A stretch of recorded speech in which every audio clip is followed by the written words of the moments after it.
So hello everyone, Kabir Pahuja this side and welcome आप सबका एक और नई वीडियो में, जिसमें हम बात करने वाले हैं मार्केट के अंदर आ रहे एक नए आईपीओ के बारे में। एनटीपीसी ग्रीन एनर्जी आईपीओ, एक आईपीओ जिसके बारे में लोगों को बेसब्री से इंतजार था कि कब इस आईपीओ की डेट्स अनाउंस हो और हम इसके अंदर अप्लाई करना स्टार्ट करें। सो फाइनली वो आईपीओ आज आ चुका है। 10,000 करोड़ रुपए रेस करने वाली ये कंपनी मार्केट में किस तरीके से परफॉर्म करती है, क्या कंपनी का फाइनेंशियल स्टेटस है, किस सेक्टर में ये कंपनी काम करती है, किस तरीके से कौन सी कैटेगरीज के अंदर हम इस आईपीओ के अंदर अप्लाई कर सकते हैं और क्या है सब्सक्रिप्शन स्टेटस एंड डीएमपी। चलिए सब कुछ आज की वीडियो में डिस्कशन करते हैं। NTPC green energy limited incorporate हुई थी अप्रैल 2022 में, विच मींस ये 2 साल पुरानी एक नई सी कंपनी है।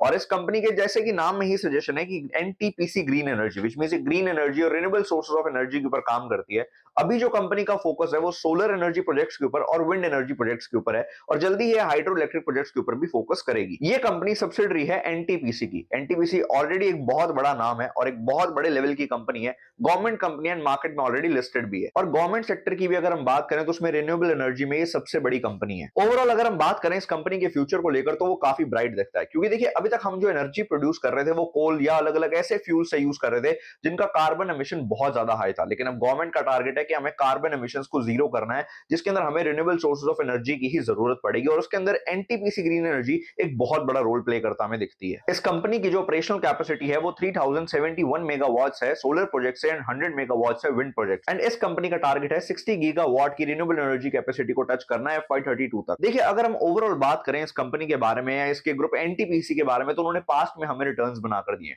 मार्केट के अंदर भी एनटीपीसी ने काफी अच्छा परफॉर्म किया है एंड इन्वेस्टर्स को पैसा बना है। तो एक चीज हमें यहां पर समझ आती है कि इस आईपीओ के अंदर लॉन्ग टर्म में हम पैसा बनाने वाले, क्योंकि देखिए सबसे अच्छी चीज की इसका बिजनेस बहुत अच्छा है। रिन्यूएबल सेक्टर के अंदर ये कंपनी काम कर रही है, जो कि डेफिनेटली फ्यूचर रहने वाला है, क्योंकि हमारा गोल है कार्बन एमिशंस को जीरो करना, और उसके अंदर रिन्यूएबल सोर्सेज ऑफ एनर्जी ही काम आएंगे। एंड साथ ही साथ एनटीपीसी की जब बैकिंग आ जाती है तो एक ट्रस्ट भी वहां पर क्रिएट हो जाता है। तो एक बात तो क्लियर है कि अगर आप एक लॉन्ग टर्म के इन्वेस्टर हैं, आप लॉन्ग टर्म के लिए इन्वेस्ट करना चाहते हैं, लंबे समय में अच्छा पैसा बनाना चाहते हैं, तो ये आईपीओ डेफिनेटली आपके लिए है। पर कैसा ये कंपनी परफॉर्म करेंगी लिस्टिंग गेन्स को लेकर, या एक short term investor short term trader के लिए किस तरीके से कंपनी के फाइनेंशियल्स काम करेंगे, सब्सक्रिप्शन रेट क्या चल रहा है, क्या जीएमपी चल रहा है कंपनी का, फाइनेंशियल्स कैसे हैं, मोस्ट इंपॉर्टेंटली कि किस तरीके से हम अप्लाई कर सकते हैं, क्योंकि अभी शेयर होल्डर कोटा भी है, एम्प्लॉयज के लिए भी है, रिटेल कैटेगरी भी है, किस तरीके से हम अप्लाई कर सकते हैं उसके बारे में आगे डिटेल में डिस्कशन करते हैं। सो अभी हम स्क्रीन पर आ गए हैं और प्रॉपर्ली डिस्कशन करेंगे इस आईपीओ के बारे में कि किस तरीके से आईपीओ रहने वाला है और इसकी क्या क्या डिटेल्स एंड डेट्स को लेकर एंड इस आईपीओ के फाइनेंशियल्स को लेकर। तो अभी हम यहाँ पर स्क्रीन पर अगर पर देखें तो NTPC green energy IPO basically 10,000 crore रुपए कंपनी यहाँ पर रेस करने वाली है,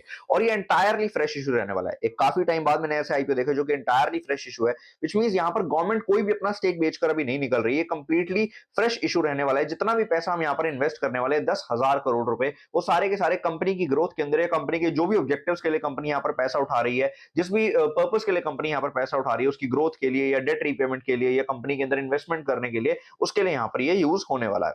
अब नीचे अगर अगर यहाँ पर हम देखें तो एनटीपीसी ग्रीन एनर्जी आईपीओ की डिटेल्स के बारे में हम बात करें तो आईपीओ यहाँ पर 19 नवंबर 2024 से 22 नवंबर 2024 तक ओपन रहने वाला है। इस आईपीओ की जो फेस वैल्यू रहने वाली है वो 10 रुपीस पर शेयर रहने वाली है, और 102 रुपए से 108 रुपए का प्राइस बैंड हमें यहाँ पर दिख रहा है। लॉट साइज जो रहने वाले इस आईपीओ के अंदर अप्लाई करने के लिए वो रहने वाला है 138 शेयर्स का, और यहाँ पर एम्प्लॉयज को 5 रुपए पर शेयर का डिस्काउंट रहने वाला है। जो भी एम्प्लॉयज हैं वो यहाँ पर अप्लाई कर सकते हैं इस आईपीओ के लिए, और उन्हें यहाँ पर 5 रुपीस पर शेयर का डिस्काउंट मिलने वाला है। इस आईपीओ को लेकर अगर हम टाइमलाइन को लेकर बात करें तो आईपीओ 19 तारीख को ओपन होना है, विच मींस आप 19 नवंबर से अप्लाई कर सकते हैं, और 22 तारीख तक आप ये अप्लाई कर सकते हैं शाम को 5 बजे तक। उसके बाद आपकी कोई भी एप्लीकेशन मान्य नहीं होगी। बेसिस ऑफ अलॉटमेंट अगर हम बात करें तो 25 नवंबर को आपको यहाँ पर अलॉटमेंट मिलेगी, और 26 नवंबर को जिन लोगों को अलॉटमेंट मिल गई उनके अकाउंट में तो शेयर्स क्रेडिट हो जाएंगे, या जिनको नहीं मिली उनको वहां पर अपने बैंक अकाउंट्स के अंदर रिफंड मिल जाएगा। अब बात करते हैं यहाँ पर एनटीपीसी ग्रीन एनर्जी के आईपीओ के लॉट साइज के बारे में एंड किस तरीके से हम इसके अंदर अप्लाई कर सकते हैं, क्या क्या कैटेगरीज है उसके बारे में डिटेल के अंदर डिस्कशन करते हैं। देखिए यहाँ पर हमारे लिए 3 कैटेगरीज बेसिकली ओपन है। एक एम्प्लॉयज के अलग हम रखते हैं, उसके अलावा हमारे पास 3 कैटेगरीज यहाँ पर ओपन है। पहली है रिटेल, दूसरी है एचएनआई, और तीसरी है शेयर होल्डर कोटा। हम वहां पर अप्लाई कर सकते हैं। अब देखिए इन तीनों कैटेगरीज के अंदर आप किसके अंदर एलिजिबल होंगे अप्लाई करने के लिए, किसके अंदर हमें अप्लाई करना चाहिए वो हम आगे समझेंगे। देखिए सबसे पहले रिटेल के अंदर अप्लाई करने के लिए आप मिनिमम 1 लॉट अप्लाई करते हैं और मैक्सिमम आप 13 लॉट्स अप्लाई करते हैं। जब आप 14 लॉट्स अप्लाई करते हैं तो आप स्मॉल एचएनआई हो जाते हैं, एंड मैक्सिमम आप स्मॉल एचएनआई के अंदर 67 लॉट्स अप्लाई कर सकते हैं। और उसके बाद अगर आप 68 लॉट्स अप्लाई करते हैं तो आप बिग एचएनआई कैटेगरी के अंदर अप्लाई करते हैं। ये बेसिकली फर्क होता है रिटेल कैटेगरी के अंदर अप्लाई करने पर और एचएनआई कैटेगरी के अंदर अप्लाई अप्लाई करने पर। अगर आप एक लॉट यहाँ पर अप्लाई करते हैं तो आपको 14,904 रुपए की इन्वेस्टमेंट यहाँ पर अप्लाई करने पर लगने वाली है। पर हमें किसमें अप्लाई करना चाहिए? देखिए, रिटेल कैटेगरी के अंदर आप में से कोई भी अप्लाई कर सकता है। आप एचएनआई कैटेगरी के अंदर भी कर सकते हैं अगर आपके पास इन्वेस्टमेंट है। बट शेयर होल्डर जो कैटेगरी है ना, शेयर होल्डर जो कोटा है, उसके अंदर अगर आपको अप्लाई करना है तो आपके पास 12 नवंबर से पहले, 12 नवंबर से एक दिन पहले, विच मींस 11 नवंबर तक आपके अकाउंट के अंदर एनटीपीसी का शेयर होना चाहिए। अगर आपने 12 तारीख को भी लिया है तो वो भी यहां पर एप्लीकेबल नहीं होगा। 12 तारीख से पहले, 12 नवंबर से पहले अगर आपके अकाउंट के अंदर होल्डिंग में एनटीपीसी का शेयर है, तभी आप शेयर होल्डर कैटेगरी के अंदर अप्लाई कर सकते हैं। अदरवाइज आप यहां पर अप्लाई नहीं कर सकते। देखिए, इस आईपीओ को ना हम 5 कैटेगरीज के अंदर अप्लाई कर सकते हैं। सबसे पहला है, हम रिटेल कैटेगरी के अंदर अप्लाई कर सकते हैं। मिनिमम वहां पर हम एक लॉट की इन्वेस्टमेंट करेंगे, 14,904 रुपए यहां पर हमें लगेंगे और मैक्सिमम यहां पर 13 लॉट्स अप्लाई कर सकते हैं। पहला तो है कि सिर्फ आप रिटेल में अप्लाई करें। दूसरा है आप सिर्फ एचएनआई की कैटेगरी के अंदर अप्लाई करें, मिनिमम 14 लॉट्स एंड मैक्सिमम यहां पर आप 68 लॉट्स अप्लाई कर सकते हैं। उसके अंदर आप बिग एचएनआई की कैटेगरी के अंदर आ जाएंगे। तीसरा हमारे पास है कि आप सिर्फ शेयर होल्डर कैटेगरी के अंदर अप्लाई करते हैं, लेकिन उसके लिए आपके पास एनटीपीसी का शेयर 12 तारीख से पहले आपके अकाउंट के अंदर होल्डिंग में होना चाहिए। तो उसके बाद आप अप्लाई कर सकते हैं retail category plus share holder category के अंदर, या फिर HNI category plus share holder category के अंदर। आप ये 5 ही कैटेगरीज हैं जिनके अंदर अप्लाई कर सकते हैं। देखिए, इनके अंदर अप्लाई करने से पहले ना आपको एक चीज दिमाग में रखनी है कि आपको सिर्फ एक ही डीमेट अकाउंट से अप्लाई करना है। अगर आप रिटेल प्लस शेयर होल्डर भी अप्लाई कर रहे हैं या एचएनआई प्लस शेयर होल्डर भी अप्लाई कर रहे हैं, तो आपको एक ही डीमेट से अप्लाई करना है। आप अलग अलग डीमेट से मत करिएगा, उसके अंदर आपकी एप्लीकेशन कैंसिल भी हो सकती है, उसके भी चांस है। तो आप एक ही डीमेट अकाउंट से अप्लाई करने की कोशिश करिए। ये यहां पर लिस्ट है कि किस तरीके से यहां पर कंपनी जो है आईपीओ को रिजर्वेशन करने वाली है, कि एंकर इन्वेस्टर्स को यहां पर कितने शेयर्स मिलने वाले हैं, क्यूआईबी को, एनआईआई को, रिटेल एम्प्लॉयज, ये सब यहां पर आपको अपनी स्क्रीन पर दिख रहा होगा। जहां पर रिटेल को यहां पर कंपनी ने 8.79% ऑफ द शेयर्स ऑफर किए हैं और एम्प्लॉयज को 2.1%। एनटीपीसी ग्रीन एनर्जी अभी तक अपने एंकर इन्वेस्टर्स से 3960 करोड़ जो है वो रेस कर चुकी है। एंकर इन्वेस्टर्स की जो लिस्ट है मैं डिस्क्रिप्शन बॉक्स में अटैच कर दूंगा, वहां पर जाकर चेक कर सकते हैं। अभी कंपनी के बारे में यहाँ पर कुछ और डिटेल्स हम उनके बारे में भी पढ़ सकते हैं कि इनकॉर्पोरेटेड इन अप्रैल 22, जिसके बारे में हमने ऑलरेडी बात की। NTPC green energy limited is a Holi own subsidiary of NTPC limited. NTPC limited की एक कंप्लीटली सब्सिडरी है और ये जो है एनटीपीसी ऑलरेडी मार्केट के अंदर एक लिस्टेड कंपनी है। अब उसकी ये जो कंपनी है इसका आईपीओ लेकर आई जिसका नाम है एनटीपीसी ग्रीन एनर्जी। और यहाँ पर और भी बहुत सारे पॉइंट्स आप रीड कर सकते हैं, जैसे कि the company is constructing 31 renewable energy projects in 7 states, यहाँ पर हम देख सकते हैं। और कॉम्पिटिटिव स्ट्रेंथ के बारे में, कंपनी के बारे में बताया कि experience in large scale project execution, maintain strong relationships with of takers and suppliers and showcases significant financial strength. यहाँ पर हम देख सकते हैं एक्सपीरियंस टीम है रिन्यूएबल एनर्जी प्रोजेक्ट एग्जीक्यूशन के अंदर। एंड 30 जून 2024 तक यहाँ पर इन्होंने बताया कि कंपनी के पास 234 एम्प्लॉयज की एक वर्कफोर्स है and the company utilise the services of 45 contract labourers की इन्होंने सर्विसेज को अभी तक यूटिलाइज किया है। तो अब यहाँ पर हम आगे बात करते हैं कंपनी के फाइनेंशियल्स के बारे में कि कंपनी के किस तरीके से फाइनेंशियल्स रहे हैं ईयर 2023 2024 के अंदर। और अभी तक इन्होंने यहाँ पर 2 क्वार्टर्स का ही डेटा हमें प्रोवाइड किया है, 2024 2025 का। एंड डेफिनेटली ये अच्छा है क्योंकि लास्ट आईपीओ जिसके बारे में हमने बात की वहां पर उन्होंने एक ही क्वार्टर का दिया था, तो कुछ ना कुछ एक आइडिया मिलना मुश्किल हो जाता है। लेकिन यहाँ पर 2 क्वार्टर्स की फिगर्स हैं, तो डेफिनेटली इसके अंदर थोड़ा हम अच्छे से एनालिसिस कर सकते हैं। NTPC green energy financial information के बारे में हम बात करें, सबसे पहले यहाँ पर हम एसेट्स देखते हैं। 31 मार्च 2023 को 18,431 करोड़ की यहाँ पर एसेट थी। एक साल बाद ये एसेट्स 27,206 करोड़ थी, विच मींस एसेट्स जो हैं वो ईयर ऑन ईयर इस कंपनी की यहाँ पर बढ़ी हैं। और अगर हम 30 सितंबर 2024 की भी बात करें तो ये 6 महीने के अंदर भी कंपनी की एसेट्स 32,400 करोड़ की हुई, विच मींस करीबन 5,000 करोड़ से कंपनी की एसेट्स यहाँ पर बढ़ी हैं। अब यहाँ पर हम बात करें कंपनी के रेवेन्यू के बारे में तो 170 करोड़ पहले ईयर के अंदर था, दूसरे ईयर के अंदर ये रेवेन्यू बढ़कर 170 करोड़ से 2,037 करोड़ रुपए का हो गया। और उसके बाद अभी 6 महीने का इसका जो रेवेन्यू है वो 1132 करोड़ है। अगर आप मल्टीप्लाई बाय 2 भी करें तो ये एवरेज से ऊपर ही आता है लास्ट ईयर की, तो डेफिनेटली रेवेन्यू के नंबर्स भी यहाँ पर अच्छे हैं। उसके बाद प्रॉफिट आफ्टर टैक्स की बात करें तो 171.23 करोड़, उसके बाद बढ़कर हो गया 344.72 करोड़। और यहाँ पर भी अगर हम मल्टीप्लाई बाय 2 कर देखें तो 175 करोड़ को मल्टीप्लाई 2 करें तो ये फिगर करीबन 350 करोड़ से ज्यादा की आती है, तो which is also a good number. और यहाँ पर ये उसके बाद हम यहाँ बात करें टोटल बोरोइंग की, यहाँ पर हम रिजर्व्स एंड सरप्लस भी देख सकते हैं कंपनी के ईयर ऑन ईयर बढ़ रहे हैं और ये लास्ट 6 मंथ्स के अंदर भी इसके रिजर्व्स जो हैं वो बढ़े हैं। बट टोटल बोरोइंग यहाँ पर 12,796 करोड़ और यहाँ पर टोटल बोरोइंग जो बढ़कर हो गई है 2024 से 2024 के नेक्स्ट 6 महीने के अंदर अंदर वो है 17,057 करोड़। यहाँ पर एक चीज देखी आपने, 2024 के अंदर जो 27,206 करोड़ रुपए की जो एसेट्स थी और टोटल बोरिंग थी वो 12,796 की। 5,000 करोड़ से ही एसेट्स बढ़े और करीबन करीबन 4500 5,000 करोड़ से यहाँ पर टोटल बोरिंग्स बढ़ी। तो हो सकता है इन्होंने बोरिंग से एसेट्स यहाँ पर बिल्ड किए हो, तो उसका यहाँ पर ये फाइनेंशियल्स है।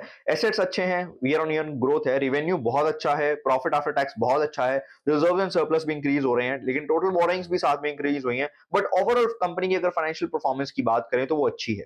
नीचे अगर हम कुछ इंपॉर्टेंट की इंडिकेटर्स के बारे में यहाँ पर कंपनी की बात कर लें तो कुछ इंपॉर्टेंट रेशियोज के बारे में, रिटर्न ऑन इक्विटी यहाँ पर 7.39% है, that's a good number. Debt on equity की बात करें तो 1.91, ये थोड़ा हायर साइड पर है कि कंपनी के पास हर ₹1 की इक्विटी के लिए 1.91 रुपीस का डेट है यहाँ पर, आप ये समझ सकते हैं। प्राइस टू बुक वैल्यू यहाँ पर 9.89 है।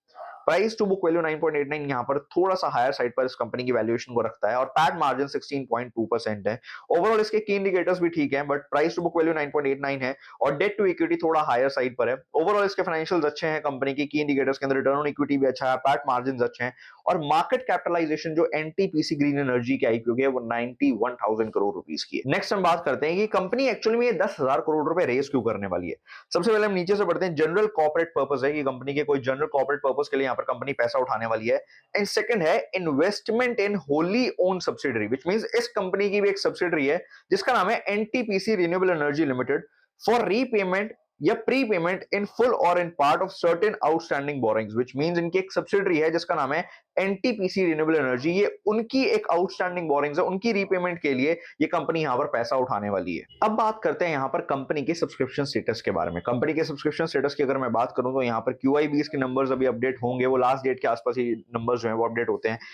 एनआईआई के अगर मैं नंबर देखूं तो यहाँ पर सिर्फ 0.17% है। रिटेल ने यहाँ पर 1.47 भरकर इनको पैसा दिया है, देना स्टार्ट कर दिया है ऑलमोस्ट 1.47 टाइम्स यहाँ पर रिटेल कैटेगरी। तो 20 तारीख को हम ये वीडियो बना रहे हैं और 2 दिन यहाँ पर पड़े हैं। एम्प्लॉयज ने 0.19, तो अदर्स ने 0.63 एंड टोटल यहाँ पर 0.36 टाइम्स का यहाँ पर सब्सक्रिप्शन रेट आया है। अब बात करते हैं कि कंपनी का जीएमपी एक्चुअल में किस तरीके से परफॉर्म कर रहा है, ग्रे मार्केट एक्चुअली में इस आईपीओ को लेकर क्या कहती है। यहाँ पर मैंने investorgain.com की वेबसाइट को यूज किया और अगर हम यहाँ पर जीएमपी के बारे में देखें तो डे वाइज ट्रेंड यहाँ पर हमें मिल जाता है। तो यहाँ पर देखिए 9 तारीख को इसका जीएमपी 25 रुपए था और वहीं से लगातार इसका जीएमपी जो गिर रहा है 16, 9, 3, 2.5, और इस समय पर इतना बड़ा आईपीओ होने के बाद भी 0.80 रुपीस का सिर्फ जीएमपी है। देखिए सब्सक्रिप्शन स्टेटस के बारे में हम बात कर रहे थे, सब्सक्रिप्शन स्टेटस भी इसका कोई बहुत मैसिव नहीं आएगा क्योंकि देखिए 10,000 करोड़ रुपए का आईपीओ है, कोई छोटी रकम नहीं है।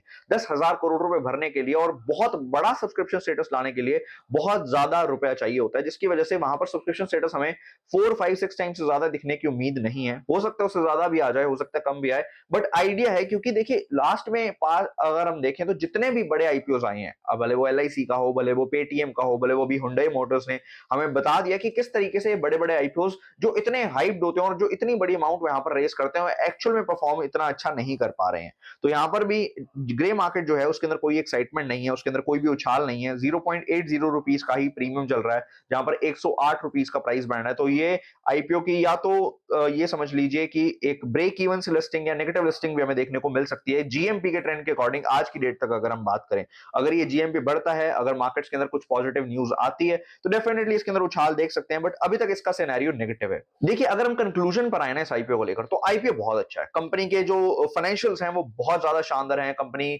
जिस तरीके से काम कर रही है, स्पेशली जिस सेक्टर के अंदर काम कर रही है, वो बहुत फ्यूचरिस्टिक है और आने वाला फ्यूचर ही वही है। हमें रिन्यूएबल एनर्जी पर ही डिपेंडेंट होना पड़ेगा, हमें वहीं पर बढ़ना है क्योंकि देखिए जिस तरीके से एमिशंस जो हैं, जो कार्बन एमिशंस जो बाकी फ्यूल्स करते हैं वो अच्छा नहीं है हमारे एनवायरनमेंट के लिए, और गवर्नमेंट भी फोकस कर रही है कि जीरो कार्बन एमिशन पर हम पहुंचे। उसके लिए हमें रिन्यूएबल एनर्जी के ऊपर फोकस करना ही पड़ेगा। उसकी वजह से ये जो कंपनी है ना वो बहुत फ्यूचरिस्टिक है, बहुत अमेजिंग बिजनेस मॉडल है, बहुत ही अच्छा बिजनेस मॉडल है। लॉन्ग टर्म के लिए अगर आपको इन्वेस्ट करना है, आप डेफिनेटली इस कंपनी के अंदर इन्वेस्ट करिए। इस आईपीओ के अंदर भी आप अप्लाई कर सकते हैं अगर आप एक लॉन्ग टर्म इन्वेस्टर की तरफ से सोचते हैं। ये कंपनी के फाइनेंशियल अच्छे हैं, फंडामेंटली कंपनी स्ट्रांग है, बिजनेस अच्छा है, गवर्नमेंट की बैकिंग है सबसे इंपॉर्टेंट चीज, तो वहां पर ट्रस्ट बहुत अच्छा यहाँ पर हमारे लिए बिल्ड हो जाता है। और एनटीपीसी ग्रुप ने पास्ट में हमें रिटर्न्स बनाकर ही दी हैं। लेकिन अगर आप लिस्टिंग के लिए देखें, सिर्फ अगर आप एक ऐसे प्लेयर हैं जो आईपीओ के अंदर इन्वेस्ट करते हैं, लिस्टिंग गेन्स लेकर निकल जाते हो, तो यहाँ पर हमें भी कुछ खास नहीं दिखता। अगर आप एक सेफ प्लेयर हैं जो सिर्फ ट्रेड करते हैं लिस्टिंग गेन्स के लिए यहाँ पर या फिर एक छोटे समय के लिए, तो आप इस आईपीओ को अवॉइड भी कर सकते हैं।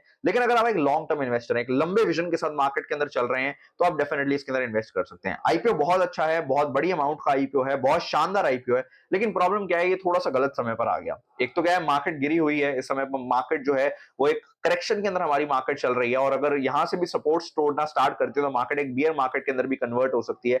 एंड सेकंड चीज क्या है, अभी लगातार जो है वॉर की न्यूज भी आ रही है, अभी यूक्रेन रशिया के वॉर को लेकर भी कुछ लेटेस्ट न्यूज आई है, जिसकी वजह से अभी मार्केट से 1-2 दिन पहले गिरे भी हैं।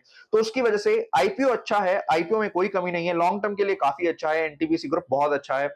लेकिन प्रॉब्लम क्या है, आईपीओ गलत समय पर आ रहा है, जिसकी वजह से लिस्टिंग गेन्स की अगर मैं बात करूं तो वो हमें देखने को नहीं मिलेंगे कुछ मेजर। यहाँ पर कोई बहुत बड़ा लिस्टिंग गेन हम यहाँ पर नहीं देख सकते इस आईपीओ के अंदर, बट लॉन्ग टर्म के लिए डेफिनेटली आप इसके अंदर इन्वेस्ट कर सकते हैं। सो आज की वीडियो के लिए इतना ही, होप आपको वीडियो अच्छी लगी हो। अगर आपके कोई भी डाउट्स है इस आईपीओ को लेकर, आप कमेंट सेक्शन में मुझे बता सकते हैं, मैं आपके अकाउंट्स को डेफिनेटली सॉल्व करने की कोशिश करूंगा कमेंट सेक्शन के अंदर, या फिर हम एक डेफिनेटली अलग वीडियो के अंदर बात कर सकते हैं। ओवरऑल ये आईपीओ की वीडियो आपको कैसी लगी मुझे कमेंट सेक्शन में जरूर बताइएगा, और अगर आपको वीडियो पसंद आती है तो लाइक जरूर कीजिएगा। Thank you so much.